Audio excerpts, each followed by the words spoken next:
Russian troops have launched massive strikes on enemy facilities in Ukraine. In Kyiv, explosions occurred in the Fastivsky and Buchanska districts. Fire broke out at the site of the strikes.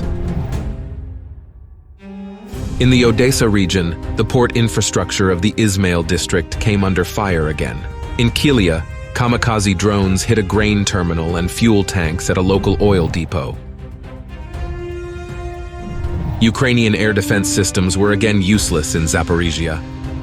According to preliminary information, a helicopter shop at the Motor Sich plant was hit. On the southern flank of Bakhmut's defenses, the enemy launched a series of attacks in the areas of Klishchivka and Andriivka. Russian troops met the advancing units with concentrated artillery fire, forcing them to retreat. A Ukrainian missile launched from the direction of Druzhkivka fell and exploded at a market in Kostyantinivka for unknown reasons. According to the latest information, 17 people were killed and more than 30 were injured. In the Donetsk direction, Russian forces were able to establish control over an AFU stronghold near Krasnohorivka.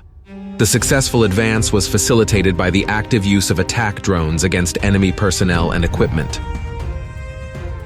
The AFU continue to launch strikes, including cluster munitions, on populated areas of the Donetsk agglomeration. Civilian infrastructure and residential houses were damaged during the shelling. A woman died, and 9 other people were wounded.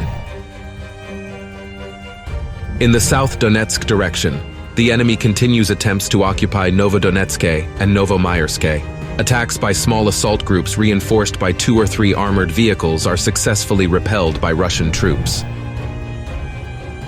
In the 𝐅𝐫𝐸 sector, the AFU are trying to gain a foothold in Robotyne under Russian artillery fire. Russian troops have halted attacks on the center of the village, holding the defense on the southern outskirts.